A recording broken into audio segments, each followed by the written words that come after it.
Yo recuerdo que mi madre, la pobre, intentaba siempre que bebiéramos un aceite horrible de hígado de bacalao. Aceite de hígado de bacalao.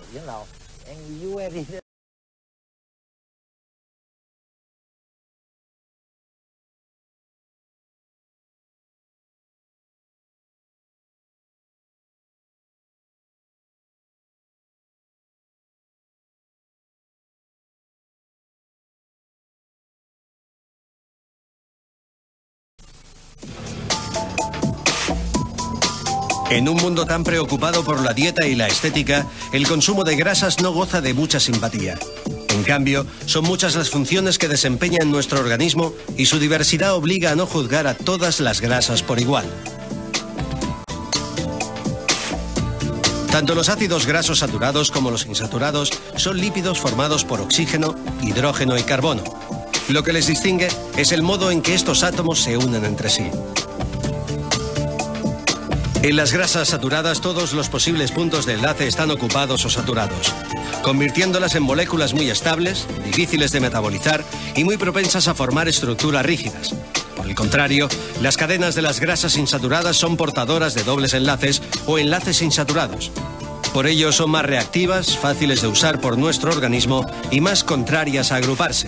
Estas características las convierten en nutrientes preciados.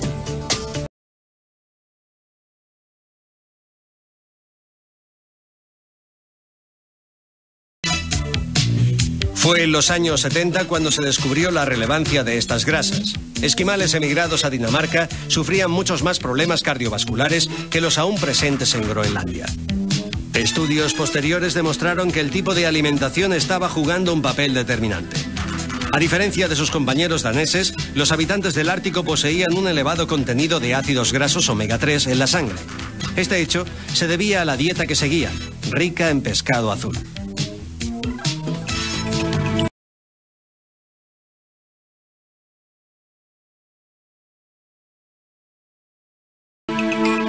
Las nueces, los vegetales de hoja verde, los mejillones y sobre todo el pescado azul, como el salmón o la sardina, son ricos en este nutriente, así que los expertos en nutrición aconsejan su consumo.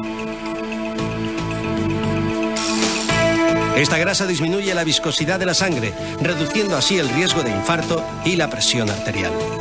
Además, suele incorporarse en las membranas celulares del corazón, dotándolas de una mayor flexibilidad y protegiéndolo de arritmias y de muerte súbita.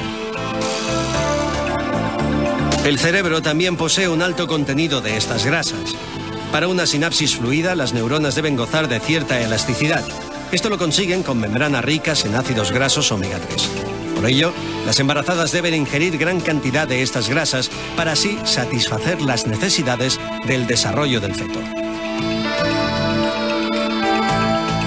La falta de este nutriente obliga al organismo a utilizar grasas saturadas en su lugar. Este hecho provoca la pérdida de la flexibilidad que muchas células tanto necesitan. Y para esto hay que comer de todo los principios nutricionales, de todo, los nutrientes, hidratos de carbono, grasas, proteínas, fibra, vitaminas, oligoelementos, minerales, agua. Hay que tomarlo todo. Y todo el rato. Posiblemente la estrella ahora mismo es de la alimentación, pienso yo. El tema de la grasa no está tanto en la cantidad, que lo está también, sino en la calidad, es decir, el tipo de grasa, o el tipo de ácidos grasos. Pero para hablar de grasa, que nos entiende mejor todo el mundo, entonces claro, nosotros tenemos o aceites de oliva, o la grasa incorporada en el pescado, o la grasa incorporada en los animales terrestres y en la pastelería y bollería. Sí. Lo que hay que saber es que, como decía Cecilia, no hay nada prohibido. En la alimentación no hay nada prohibido, pero sí que tenemos que saber que hay grasas que podemos tomar en mayor cantidad y otras en menos cantidad. ¿Cómo cuáles? Por ejemplo, el aceite de oliva. Sí. Con su riqueza oleico y antioxidantes, es un aceite básico en la alimentación. Las grasas de pescado, por los ácidos omega 3, fundamentalmente a través de algún producto que lo tenga enriquecido, es básico. Oye, perdona que te interrumpa, pero en Boston, Rosenberg, el profesor Rosenberg, nos decía exactamente esto. Después de estudiar tanto y de investigar tanto, bueno, me dan la receta de la abuela. O sea, el hígado de bacalao. Claro. Quiero decir, oye, es increíble, claro, ¿no? Y de pequeñitos no lo queríamos ni ver porque sentaba fatal, ¿no? Y ahora esto sí que lo habéis redescubierto. Absolutamente. Arenques, los omegas, sardinas, el salmón, salmón. Exactamente, los pescados azules, lo que hemos llamado. ¿Sabes quién no sabía eso? Bueno, los romanos, incluso antes. Os voy a pasar un reportaje sobre el régimen alimenticio, ahora lo podemos saber, y sabemos que tenían deficiencias graves.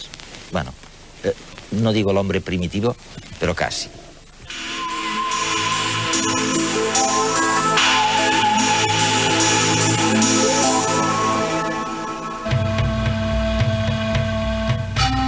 ¿Cómo se puede saber qué comían los humanos a lo largo de la historia? ¿Cuál era la dieta de las poblaciones humanas antiguas?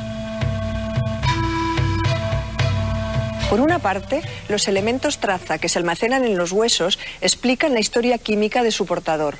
Por la otra, las líneas de Harris explican su historia física. Las líneas de Harris son imágenes que se pueden observar en radiografías y que son la consecuencia de paradas en el crecimiento. Los elementos traza son elementos químicos que se encuentran en pequeñas concentraciones en los organismos vivos, que están en circulación y que se depositan algunos de ellos de forma prioritaria en el hueso y otros lo hacen en última instancia en el hueso. El análisis de elementos traza se inicia a partir de la muestra cuando éstas llegan al laboratorio. Empieza con la limpieza del hueso para posteriormente ser pulverizado y una vez tenemos esta muestra pulverizada se somete a un ataque químico para disolver los elementos traza, a un filtrado para eliminar posibles agentes contaminantes y ser procesado por un espectrofotómetro que nos va a cuantificar directamente las concentraciones de dichos elementos en el hueso.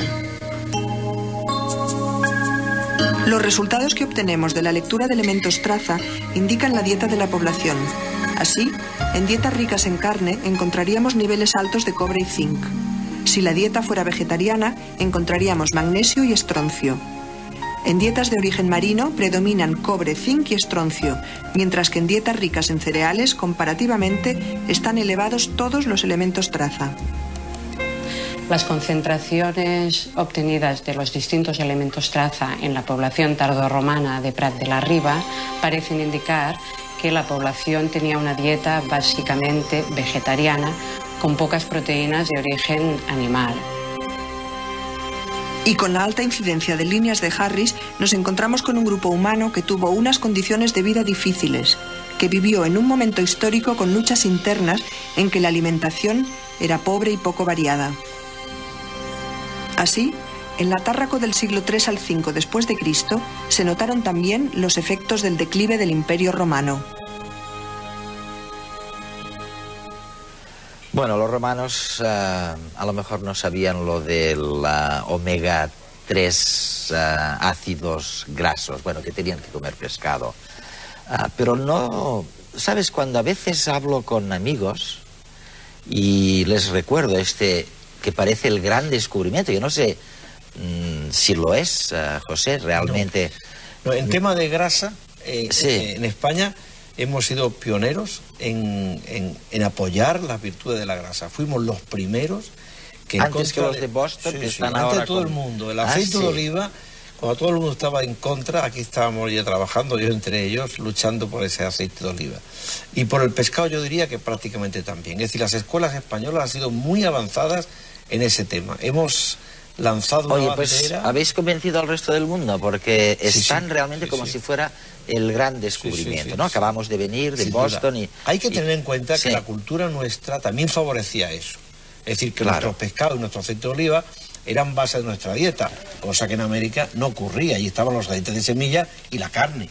O sea, eran dos contraposiciones en el alimento totalmente distintas. Oye, yo me he encontrado, Cecilia, en Estados Unidos, antes mencionaba medio en broma, medio en serio, lo de los fitoestrógenos, que son las legumbres, ¿no? Más o menos. Bueno, la soja. La soja. La dalisteína y la genisteína, que son los principios activos. Tú dices, comamos de todo, pero esto tiene que estar.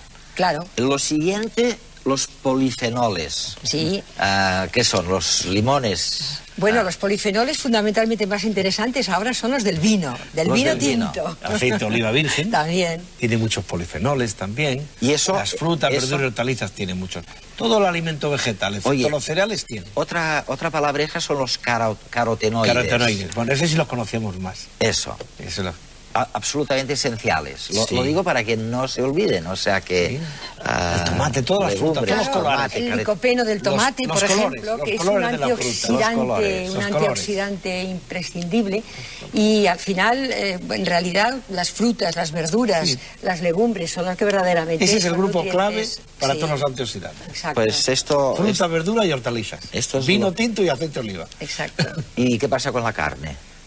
Ahí está. Bueno, en su justa medida también, porque la carne, en fin de cuentas, somos mamíferos nosotros y por lo tanto es bueno que tomemos carne, pero no diariamente y en forma desproporcionada, sino de la forma adecuada y además pues hecha de una manera también adecuada, que no transformemos esta carne en un producto nocivo. Antes había una obsesión por la carne porque era alimento escaso, era un alimento muy simbólico, y ahora era teocrático, ¿no? Y ahora ya sabemos que no necesitamos proteínas, nos sobran proteínas. Entonces, hay muchas razones, entre ellas, hacer una vaca cuesta mucha energía. Quiero decir, hay que tener un sentido hasta social de lo que significa comer carne. Entonces, bueno, hay que comer carne, pero tampoco hay que hacer un tótem de esa necesidad que no es real.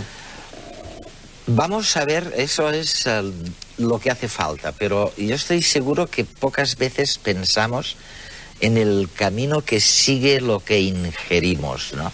Por dónde va, qué atraviesa y cómo las células se sienten mejor o peor después de haber comido. Es el próximo reportaje. El sistema digestivo está diseñado para trocear los alimentos hasta un nivel molecular, absorber los nutrientes ingeridos y desechar el resto. Primero, son triturados en la boca hasta conseguir una papilla llamada bolo alimenticio. La saliva cumple una función bactericida y lubricante, además de comenzar la digestión química de los hidratos de carbono mediante enzimas. Tras atravesar el esófago, el alimento llega al estómago, donde permanecerá de 2 a 4 horas, mezclándose con el jugo gástrico que emerge de las paredes. El jugo gástrico es rico en pepsinógeno y ácido clorhídrico. El pepsinógeno en contacto con el ácido se transforma en pepsina activa, una enzima encargada de iniciar la digestión de las proteínas, transformándolas en unidades más pequeñas. En este proceso se forma una masa parcialmente digerida llamada quimo, que pasará al intestino delgado gracias a los movimientos peristálticos del estómago. Los primeros alimentos en pasar son los azúcares. Más tarde lo hacen los alimentos proteicos y finalmente los alimentos ricos en grasas.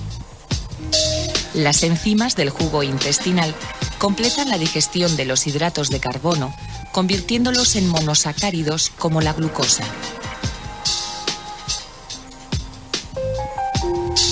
La bilis segregada por el hígado contiene sales que emulsionan las gotas de grasa del quimo, convirtiéndolas en pequeñas gotículas más fáciles de digerir. El jugo pancreático aporta las enzimas necesarias para hidrolizar los triglicéridos de las grasas en sus componentes más básicos y terminar la digestión de las proteínas hasta la obtención de sus aminoácidos. Al finalizar la digestión, el quimo se ha transformado en un líquido lechoso llamado quilo, compuesto por elementos digeridos, sustancias no nutritivas y elementos como las vitaminas que no requieren digestión. Finalmente, los nutrientes son absorbidos por las células de la pared intestinal, de donde pasan a las vías linfáticas y al torrente sanguíneo para ser distribuidos por todo el organismo. ¿Se han fijado, bueno, la cantidad de cosas que tienen que pasar cuando, oye, nos tragamos un plátano antes de que esto llegue a la sangre para hacer lo que hace falta hacer, ¿no? Es impresionante, ¿no? Y todo eso, oye, el organismo lo ha ido aprendiendo a lo largo de la evolución, seguramente equivocándose muchas veces y feneciendo en el intento el artista, ¿no? Y es una maravilla, ¿no? Sí, sí. Y nosotros hemos resistido hasta todos los cambios, hasta llegar aquí, ¿eh? Hay una lección muy importante de esa lección de fisiología, que es que esa gente que cree que hay que comer unas horas y unas cosas delante de otras y otra detrás de no sé cuánto, el digestivo no le hace falta eso. Fíjate. Cualquier problema que llega, él lo soluciona.